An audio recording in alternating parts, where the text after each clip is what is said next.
Dūraṅgamaṃ ekacaraṃ, asarīraṃ guhāsayaṃ, ye cittaṃ saṃyamessanti, mokkhanti mārabandhanā. So we're going to do a rough translation here. Then we'll talk about the meanings of the words.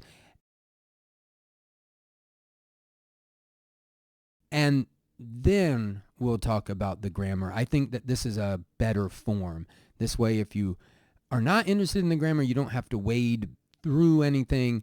You can just tune out. And if you're interested in the grammar, just stick around till the end.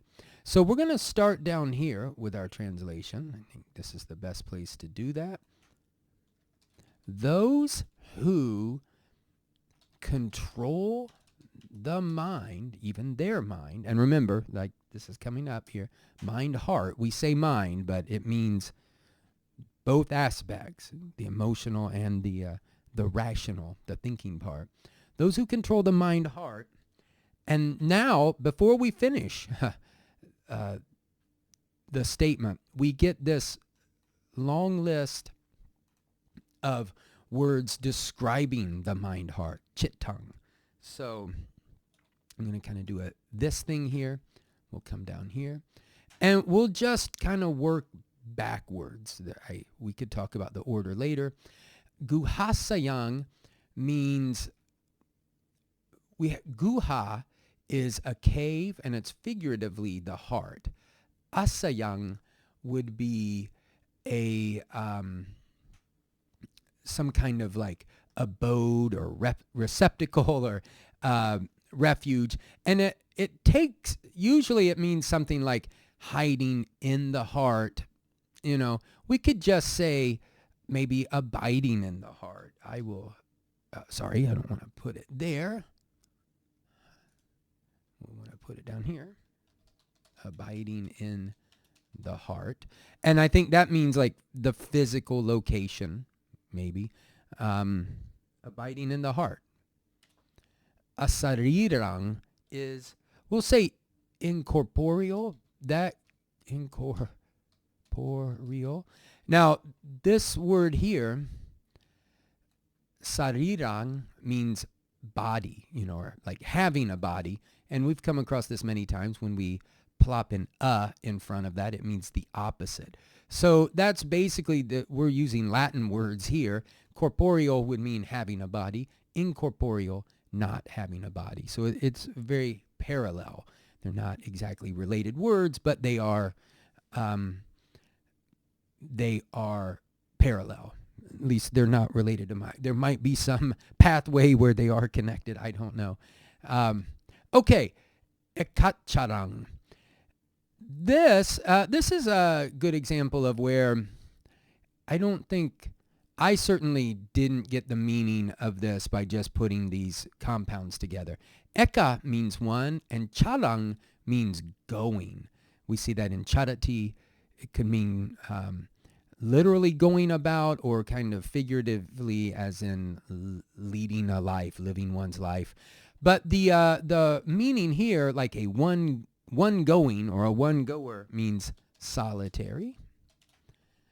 And then this one, the very first word of our verse, to me, I don't mind admitting that it really defeated me.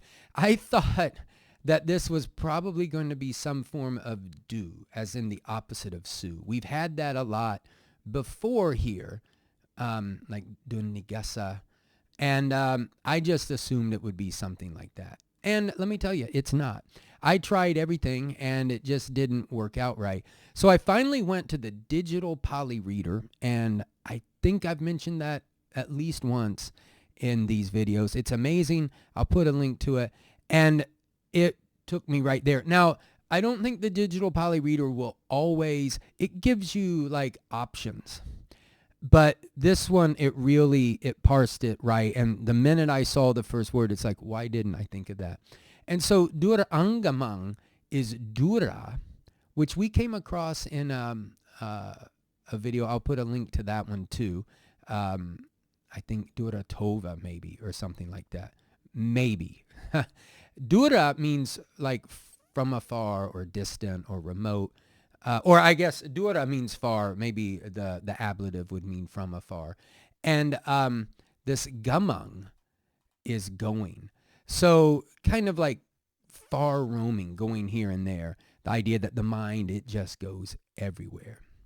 So we could say like far reaching maybe, but maybe far roaming. I like that. Should I put that there? Maybe. Far roaming. Okay, so this is our little, our appositional, let's say parenthetical description of the mind. Those who control the mind heart. That heart which is abiding in the heart. It's incorporeal. It's solitary. It's far roaming. Keep in mind, they, and then we're going to go here to this verb, mokkhanti. Now there isn't, when you look at this verb, or when I look at it, I don't think most of us would deny that it's third person plural. The issue is that it's actually the passive from munchati. And if you look it up in the Pali English dictionary, and I don't think it's extremely clear, but from what I can tell is they're putting this as a future tense. Now that makes more sense. It makes a lot more sense. I don't think it's the only, you might take a look at that in the Pali English dictionary. You could look at all the forms. I might even try to show them here on the screen. It makes more sense because if you don't know anything about this verb, it might just look like it's the present tense. But then this verb here is clearly, this verb is clearly future, which I should say those who will control the heart. Let's put it like that. Let me be clear on that. Those who will control the mind heart, they will be freed from. So that this munchati means in the passive, to be freed, to be released from, or free from. And in Pali we get the word mutti, and in Sanskrit mukti, and meaning freedom, emancipation. They will be freed from. And then this usually takes an ablative. I'm sorry, I'm introducing a little bit of grammar, and we do get that. They will be freed from, and we could put this, we might even do it like this, from death's bond. That is very literal there. I love this word bandhana. It might make you think, or it might sound like bandana. And it is, in fact, that's where the word bandana comes from. I think it comes, the point of contact is in Hindi, but Hindi is going to have gotten it from Sanskrit or the Prakrits from Pali. And then Mara, I think we've come across before, that's death, or it could be death personified. That should probably be, like that. So I hope I didn't mangle that too much. The reason I left this out originally is this will. I don't think you see that in translations. Those who control the mind heart, they are freed. But here, literally, we're just going literally here. Those who will control the mind heart, they will be freed from death's bond. And I don't know, I cannot make a pronouncement here. There could be some form of condition that's going on that we could perhaps translate it in English slightly better. But that is that's the basic meaning here. And now I want to say one thing too about as we glide into like more of the grammar portion. If you look this word up in the Pali English dictionary, what you're going to get is that it is the causative from saṃyamessanti, And when they list the causative, they have this word here, saṃyamessanti. So that doesn't really look, now obviously this here is the future, and this would be the present causative. Causative meaning that, you're causing the verbal idea to happen. And they list this form, and then they actually point to this passage here, the verse 37 here. This is one case where I just thought it'd be interesting to look into the commentary, and they have, they have from our verse, cittaṃ saṃyamessanti. They gloss that as saṃyataṃ ekacaraṃ. Now here, this is from Karoti. They will make the mind like controlled. Maybe they'll bring it under control, and they'll make it a vikitaṃ. Vikita means confused,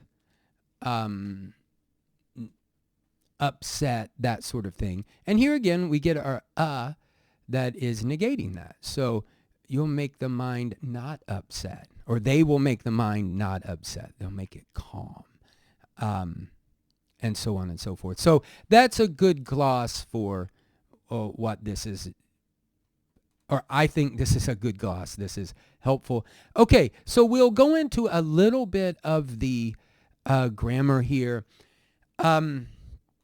So for anyone not interested in that, you are, you may find the remainder of this video quite tedious and boring.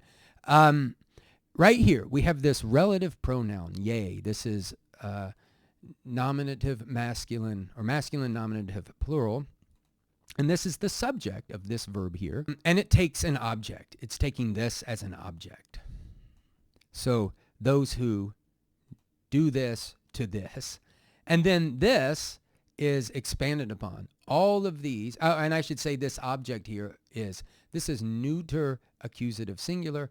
All of these words are neuter accusative singular. They're just expanding upon this.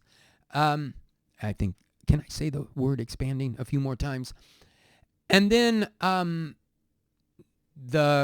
if you want to say it's a condition, is continued or completed here. Again, this is our verb. It's the third person plural verb. They will be freed. And then I think we mentioned verbs like that, freed from, something along those lines. You would expect the ablative. The ablative is expressing separation. So they're freed from the bond or the fetter of death. And this type of compound here is tapurisa. I think we would probably expect, if these were broken apart, mārabandhanā, something like that. Okay, that's where we're going to leave it today.